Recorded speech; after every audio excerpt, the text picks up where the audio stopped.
এজন সদস্য হয় তেওঁ প্ৰথমতে আমি যি মিছ কল দি সদস্য ভৰ্তি অভিযান চলিছিল সেই মিছ কল দি সদস্য ভৰ্তি হৈছিল আৰু দলত আনুষ্ঠানিকভাৱে যোগদানো কৰিছিল বিভিন্ন সময়ত আমাৰ দলত যিহেতু এটা গণতান্ত্ৰিক দল আমাৰ 14 কোটি সদস্য সংখ্যা সমগ্ৰ দেশত হৈছে আৰু আমি মিছ কল দি সদস্য অভিযান ৰখাৰ সময়ত তেনেকুৱা কোনো ধৰণৰ নিষেধাজ্ঞা কাৰো ওপৰত নাছিলে গতিকে পূৰ্বতে কিবা আছিলে কিন্তু তথাপি আমি দলত যোগদান কৰিছিলোঁ তেনেকুৱা বহুত ব্যক্তি দলত আছে আনুষ্ঠানিকভাৱে যোগদান কৰাইছিলোঁ দলৰ কাম কাজো কৰিছিলে কিন্তু শেহতীয়াভাৱে তাতে বিতৰ্কত সোমাইছে এজন নিৰীহ যুৱকক মাৰপিট কৰাৰ অভিযোগ তেখেতৰ বিৰুদ্ধে উঠিছে চব অপৰাধ যেতিয়া অপৰাধ কৰিছে অপৰাধীয়ে শাস্তি পাবই লাগিব আৰু মই জনামতে এই যিজন যুৱক তেওঁৰ লগত মোৰ যোগাযোগ হৈছে তেওঁ আমাৰ দলৰ সদস্য প্ৰাথমিক সদস্য গতিকে আমি নিশ্চিতভাৱে সেই ভুক্তভোগী যুৱকজনৰ লগত আছোঁ মই কথা বতৰা পাতিছোঁ আৰু তেওঁৰ হাতত এতিয়া খালি টেলিফোনত যোগাযোগ কৰিবলৈ ফোনটোও নাই তো মই যুৱকজনৰ লগত সহমৰ্মিতা প্ৰকাশ কৰিছোঁ আৰু যিগৰাকী ব্যক্তিয়ে এই জঘন্য কাম কৰিছে মাৰপিট কৰিছে কাৰণ আইন কিবা কাৰোবাৰ লগত কিবা মনোমালিন্য হ'ব পাৰে কিন্তু আইন হাতত তুলি লোৱাৰ মাৰপিট কৰাৰ অধিকাৰ কাৰো নাই কাৰণ কাৰোবাৰ যদি কিবা তেনেকুৱা সমস্যা হয় তেতিয়া আমি আৰক্ষীৰ ওচৰলৈ যাব লাগে আইন আছে আদালত আছে আৰক্ষী আছে গতিকে মই ভাবোঁ তেওঁৰ কিবা সমস্যা আছে তেওঁ যাব লাগিছিল নগ'লে আইন হাতত তুলি লৈছে আৰু আইন যেতিয়া তেখেতে হাতত তুলি লৈছে তাৰ উপযুক্ত শাস্তি পাব লাগিব আৰু মই যুৱকজনক মাতিছোঁ তেওঁৰ লগত কথা বতৰা পাতিম আৰু প্ৰয়োজন সাপেক্ষে তেওঁক সকলো ধৰণৰ সহায় সহযোগিতা কৰিম আৰু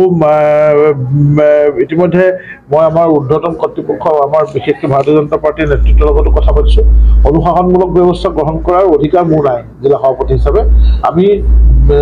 লিখিব লাগিব আমি জনাব লাগিব মই জনাইছোঁ আৰু এইটো কথা সকলোৰে দৃষ্টিগোচৰ হৈছে কাৰণ এইটো লুকাই থকা নাই অপৰাধ কৰিলে কোনো সাৰি নাযায় আৰু আমাৰ চৰকাৰখন অপৰাধীৰ বিৰুদ্ধে অপৰাধীৰ বিৰুদ্ধে অতিশয় কঠোৰ হৈছে সকলো অপৰাধীৰ সৈতে একেই ব্যৱহাৰ আইন অনুসৰি যি ব্যৱহাৰ পাব লাগিব গতিকে যিখিনি সেইটো এটা বেলেগ চেপ্টাৰ কিন্তু আমাৰ দলৰ লগত মই ভাবোঁ মই যেতিয়ালৈকে জিলাৰ দায়িত্বত আছোঁ তেতিয়ালৈকে আমি তেওঁক কোনো কামত নলগাওঁ কিন্তু ব্যৱস্থা যিহেতু মই ল'ব নোৱাৰোঁ আৰু যিটো ব্যৱস্থা আমাৰ নেতৃত্বই লয় তাৰ লগত মই আছোঁ কাৰণ থাকিবই লাগিব কাৰণ তেনেকুৱা অপৰাধী ব্যক্তিক আমি দলৰ মজিয়াত ৰাখিব নোৱাৰিম আমি তেওঁক তেনেকুৱা ব্যক্তিৰ দলত স্থান নাই কাৰণ এইটো এটা দল সকলোৰে কাৰণে চিন্তা কৰা এটা দল সবকা সাথ সবকা বিকাশ ইয়াত অপৰাধীৰ স্থান নাই গতিকে ময়ো বিচাৰিম যাতে তেওঁৰ বিৰুদ্ধে শাস্তিমূলক ব্যৱস্থা অনুশাসনমূলক ব্যৱস্থা দলে গ্ৰহণ কৰে কালিহে ওলাইছে কালিহে গম পাইছোঁ তো গতিকে এইটো যোগাযোগ চলি আছে মৌখিকভাৱে তো আজি মোক যিটো কৰিবলৈ কয় দলৰ ফালৰ পৰা মই সেইটো কৰিম সেইমতে আমি ব্যৱস্থা নোৱাৰে আমাৰ এইটো দলত অনুশাসনমূলক ব্যৱস্থাটো আমাৰ এখন অনুশাসন সমিতি আছে তো সেই সমিতিৰ জৰিয়তে আমি লিখিব লাগিব যে পঞ্চায়ত নিৰ্বাচনতো কোনোবাই আমাৰ দলীয় প্ৰতীকৰ বিৰুদ্ধে থিয় হৈছে আমি একো ব্যৱস্থা ল'ব পৰা নাই এতিয়ালৈকে আমাৰ লাষ্ট কাৰ্যনিৰ্বাহক সদস্য এখন সভা হৈ গৈছে তাতো তেওঁ উপস্থিত নাই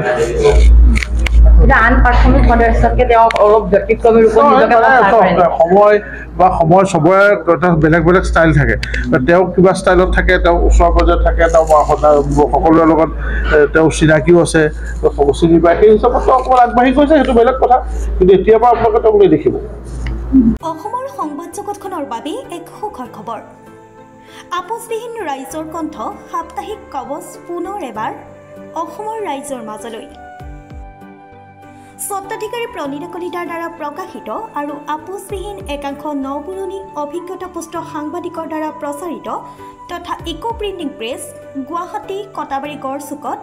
মুদ্ৰিত সাপ্তাহিক কবচ এতিয়া অসমৰ বিভিন্ন প্ৰান্তত উপলব্ধ আমাৰ ঠিকনা মুখ্য কাৰ্যালয় অসম ফৰেষ্ট স্কুল হৰি মন্দিৰ পথ গুৱাহাটী আৰু উপ কাৰ্যালয় Kalita market Bijoynagar Kamrup Assam mobile number হৈছে 9435114666 70024728813 আমাৰ ইমেইল আইডি হৈছে kobos2025@gmail.com